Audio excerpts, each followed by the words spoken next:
Evolution teaches that the present is key to the past. That's uniformitarianism. How things are today is how they were in the past.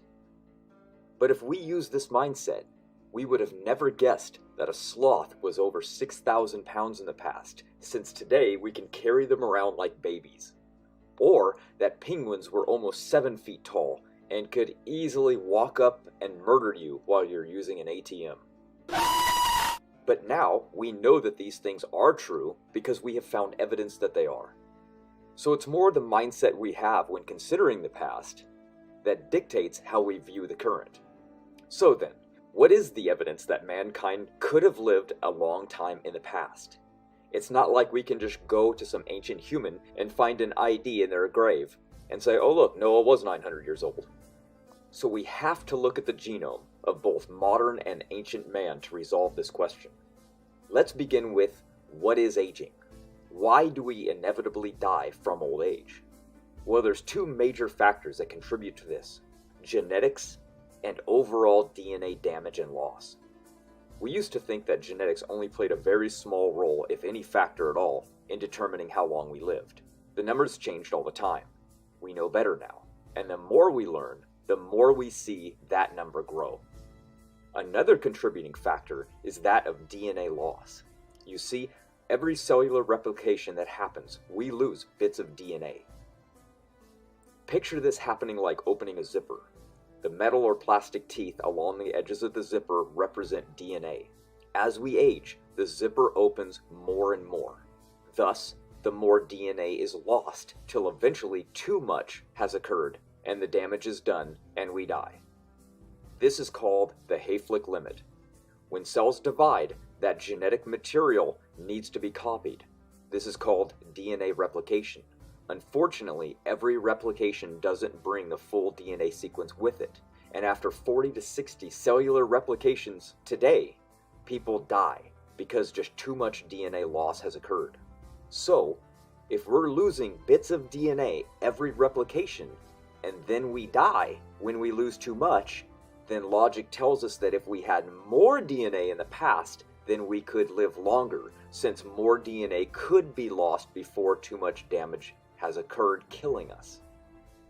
Think of your genome like glass. Now think of DNA damage like a crack in that glass. A crack in a small window is catastrophic, but that same size crack on a larger window doesn't cause nearly as much damage, and is not as bad overall. So, if our ancient patriarchal ancestors had more DNA than us today, then it would validate that they would have the biological potential to live much longer.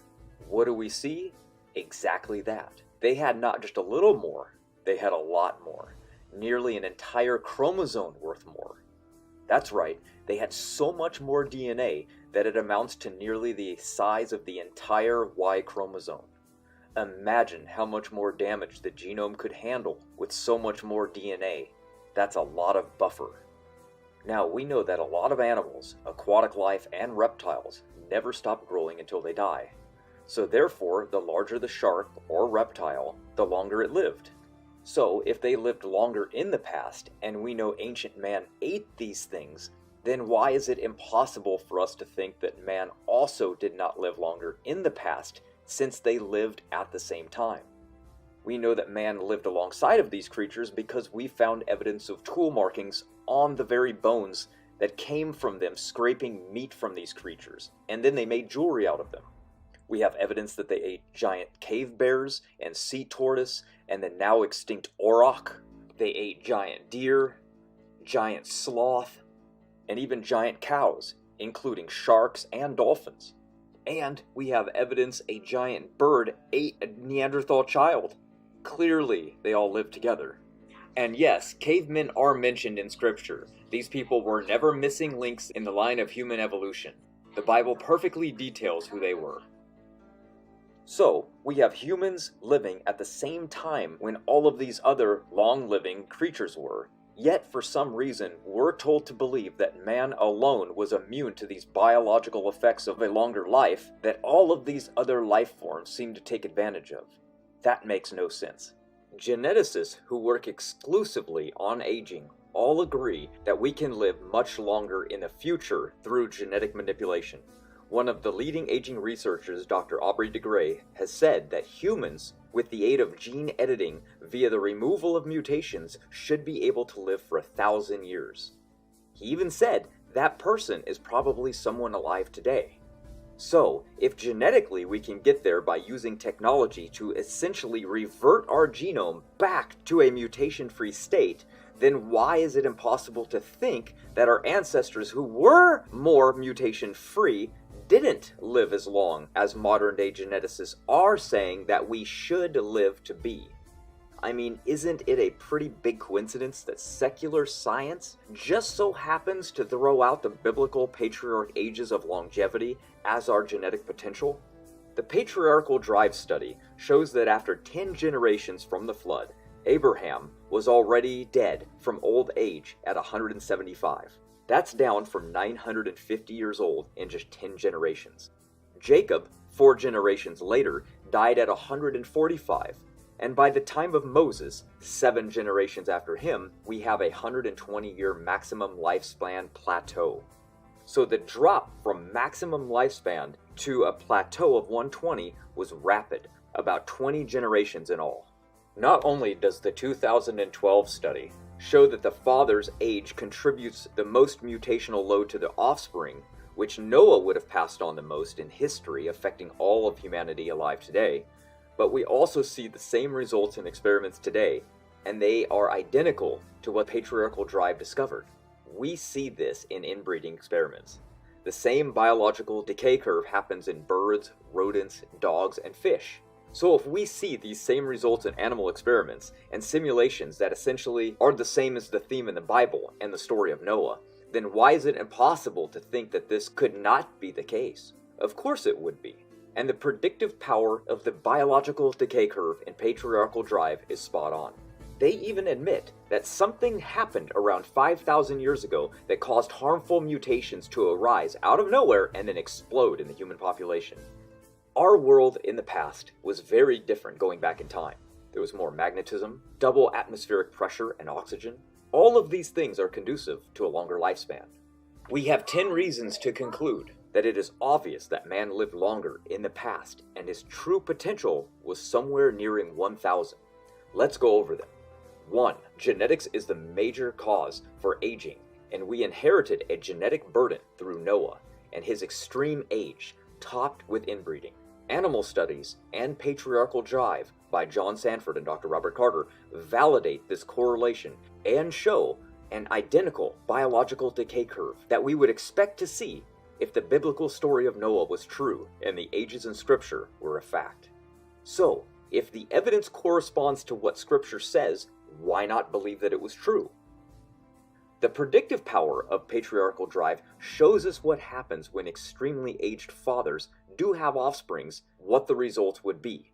They line up perfectly with what we would expect to see if a human who was 500 years old had children. And the statistical probability of this lining up with the biological decay curve is beyond coincidence. We now have learned that mutations are passed on based on the father's age, and the older they are, the more mutations are passed down, on and on. And it just so happens to line up perfectly with what Scripture tells us about Noah and his age when he had his children, and the genetic mutational load he placed on them, which would have reduced not only their lifespan, but all future generations, if Noah was truly that old when he was a father. If all of these are not true, then why? Number 2, a larger genome in humans allows for more damage to occur. And we now have evidence that we had much larger genomes in the past, which logically concludes that we could have lived much longer from this alone.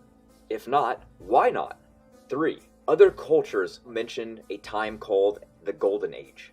It's quite peculiar that civilizations that supposedly never met all decided to come up with this idea that humanity lived to extreme ages in the past. Why would they all invent the exact same ridiculous idea? 4. We have clear evidence that telomeres get shorter every generation, yet the decay rate stays the same, which validates that people had the potential to live much longer in the past just from having more padding protecting the ends of the chromosomes. The logical conclusion with this evidence would be that this allowed people to live longer. If not, why? 5. We literally have genealogies that go back to Noah from different places in the world. These are not biblical genealogies. These are outside lineages of unbroken chains of royalty going all the way back to Noah from different places in the world. Clearly, these were real people. If they were not, when did they stop being real people and turn into myth? Number 6. In the past, we find more oxygen, more pressure, more magnetism. All have been documented and shown to extend lifespan. So if all of these conditions were met in the past, why could man not have lived longer just from these aspects alone? 7. Aging is related to genetics. There is no doubt about this. Since it is genetic, then genetics gives us an answer to the riddle of human lifespan. If aging is related to mutations, then we can predict that removing mutations is better for us, and we would live longer. We see this is true in multiple studies. And now we have entire laboratories dedicated to human longevity, like the Sense Foundation, Unity, I-Corps, the Methuselah Foundation, and the Longevity Science Foundation, and many more. Our model answers this paradox of human aging, but evolution has many theories trying to solve this riddle and explain the discrepancy. That is why it is a paradox for them, because it makes no sense evolutionarily. Number 12. Mutation rates are too fast for humanity to be very old. In our model, this is easily explained from Noah, and we can see that these mutation rates and both SNVs and harmful mutations are rising at this time. Number 8. We know mutations are building up and up and up, compiling with no way for the body to get rid of them. There are many names in biology for this, but this mutation accumulation problem has led geneticists to question how humanity could have ever lived as long as it has. How could these mutations, which are lowering fitness, adding disease to the population, and overall harming the system, not be evidence of a longer lifespan going backwards in time? We know mutation accumulation is a real problem, but here's the dead giveaway that it is true. The Human Genetic Mutation Database alone tells us this. It adds anywhere from 6,000 to 20,000 new genetic diseases to the database every 3 months, which is an annual growth of over 24,000 new diseases from mutations on the small side. In 2017, over 20,000 new genetic mutation diseases were added at the population level. As of 2017, the total number was 214,158. As of December 2021, we are now at 352,731. Selection is not stopping nor having any effect on this, and beneficial mutations are nowhere to be found to help. What do we see? Genetic degradation and mutation accumulation. And top that with the fact that the average person is missing over 100 genes. How can evolution try to tell us one thing when we're seeing the exact opposite? And if this is what we see, why wouldn't ancient man with less mutation saturation overall not live as long? 9. Removing mutations from just a single gene in mice allowed them to live 23% longer, and they admit that the same should roll over into humans. Now think about this.